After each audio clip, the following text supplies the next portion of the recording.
I hope you've saved up some questions and it's stimulated some thought. So we're now over to you. There are 2 roving microphones, and we have a hand straight up. In fact, we'll go straight to those there, and I'm going to try and orchestrate you. Try and keep your questions succinct, and can you please say your name and affiliation? Yes, I'm Les Lebedeau, Open University. My question comes from a comment by David Kennedy, but perhaps the other speakers can comment on the general issue. He said that the UK is leading policies in the development of low-carbon energy. Well, regardless of whether this is true, I want to turn the question upside down. I want to ask whether the UK is leading a Europe-wide expansion of fossil fuels. And secondly, I want to ask, when an organization or even an entire country increases the production of low-carbon energy, does this reduce the overall extraction and use of fossil fuels? Or does that extraction continue and still find markets and still increase greenhouse gas emissions? Okay, so let's see who might want to take that. It's really around fossil fuel production and UK's contribution. Does anyone want to make a comment? So down the end, yeah. Michelle. Yeah, I'm not in politics, but just wanted to mention that renewable energy can reach grid parity, and actually wave energy is one of the forerunners in this rush to reach grid parity. Once renewables are at grid parity, they actually can impact fossil. I mean, they are cheaper than fossil fuels, so they can replace fossil fuel extraction and production. That was just my comment. Well, if it's cheaper to use renewables, you don't dig the fossil stuff. I mean, okay. Simply. So I know I'm chair, but I'm going to give a comment, if I may, right? So roughly 94% of the UK's primary energy supply today is fossil-based.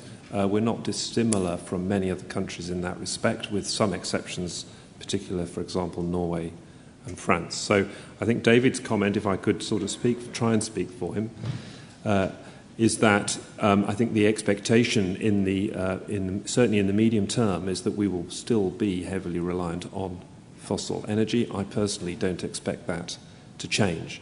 So the question is, how do you transition through that and how do you bring in new technologies? And I think what you've heard is that this isn't an instantaneous change. There are things being brought forward on the renewables and other sectors which will come through.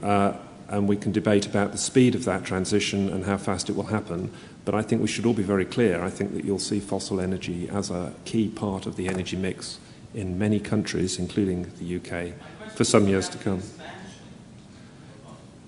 The question is about the expansion of fossil fuels as opposed to the displacement of fossil fuels.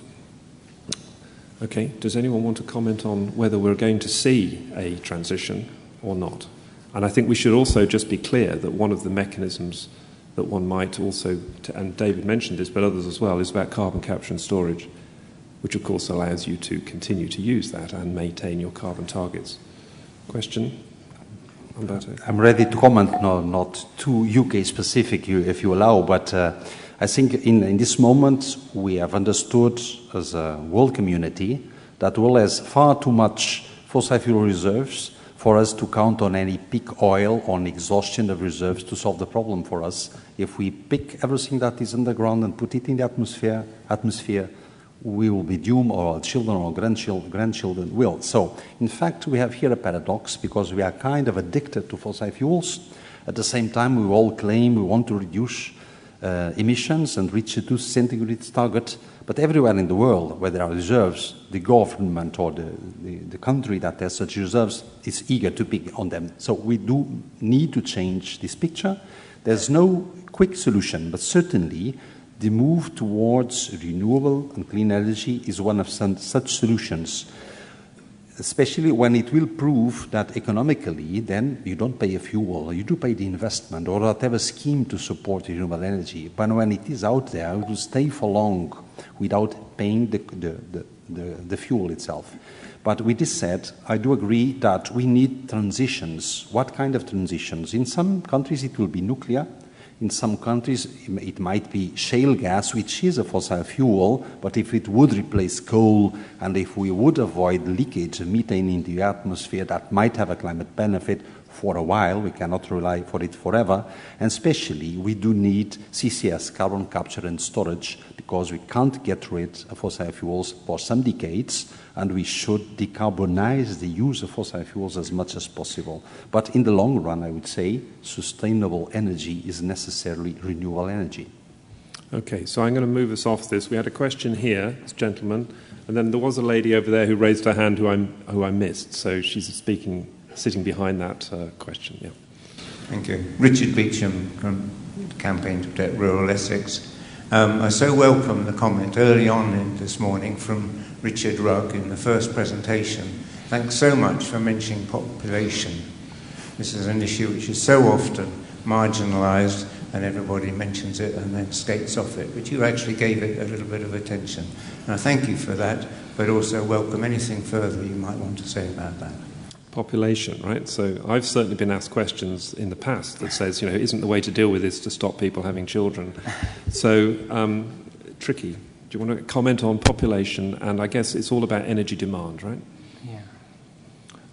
And indeed, other water demand and demand in general. Indeed, a deeply tricky and highly controversial topic. And I guess I did start by saying that I do believe that economic growth is good, and that in itself is controversial, and I hope that gets reaction from you. But I guess the context for that was clearly the essential need for many to have some form of economic growth. In terms of population growth, well, it's clear what impact that will have on land use, water use, and a myriad of the factors that affect carbon emissions and climate change.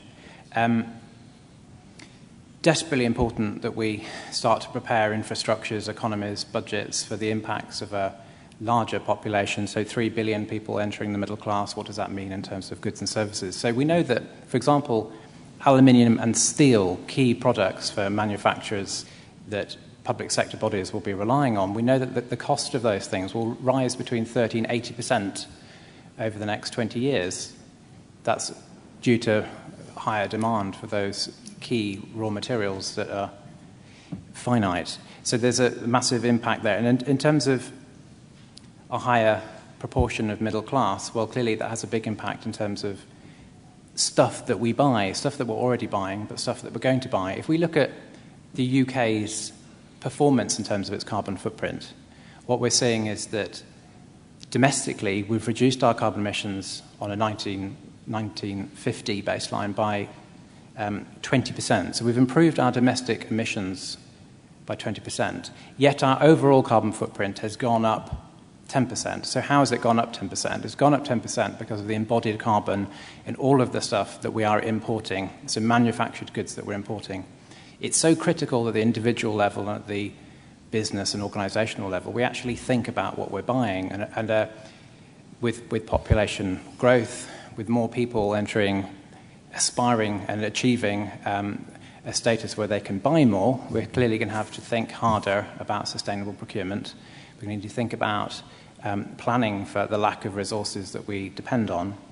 And we're going to think about also our interdependence in a more global economy in terms of we're not necessarily, are we, at the organisational level, measuring the impacts we're having through what we procure. And that's just not sustainable.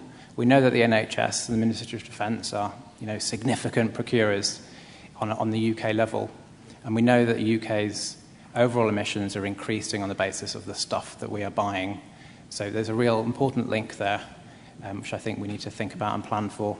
And I really do applaud some of those public sector bodies in this room that are taking steps to actually measure their Scope 3 emissions. So measuring the emissions from stuff which is harder to do, and procurement, the stuff you buy, actually understanding the carbon impact of the stuff you buy is desperately hard, but we are making some progress, and there are some good examples here today.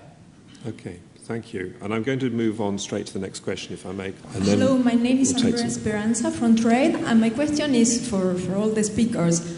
For the last years, year by year, month by month, I could say, the number of green initiative from government and green business, let's call them, are increasing.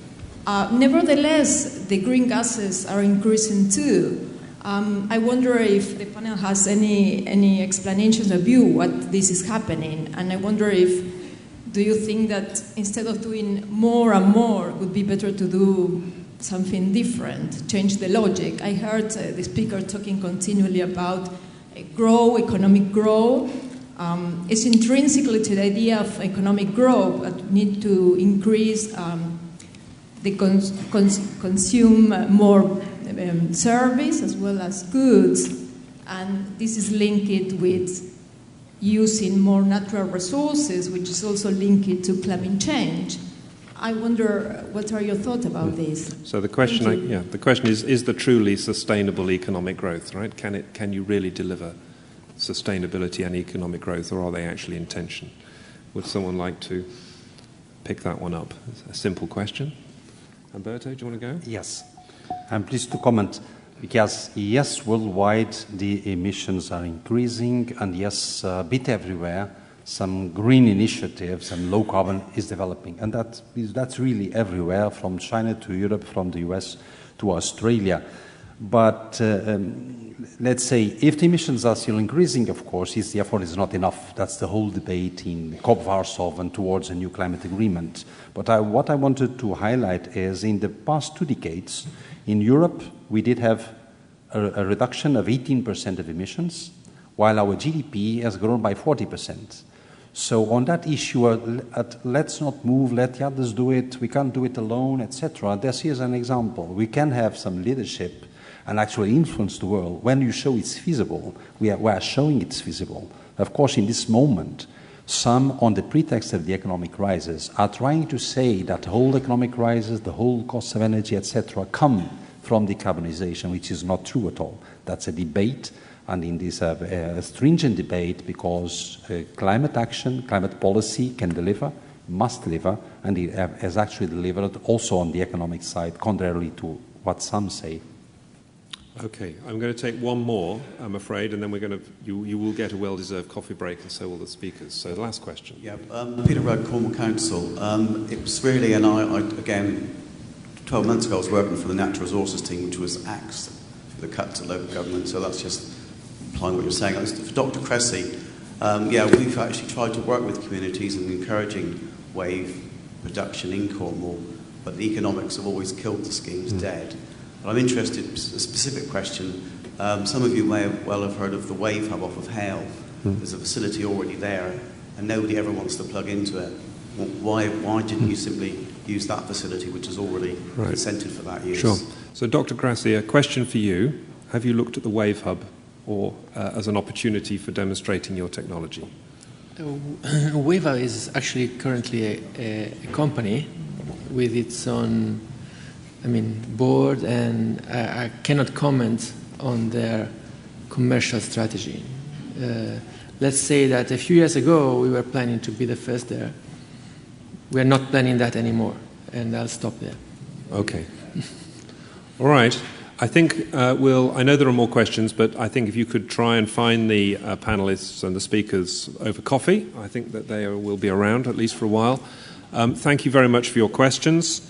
And I think we are going to the King George III Hall for refreshment, which is downstairs. Okay, the man's gesturing me downstairs. So thank you very much indeed.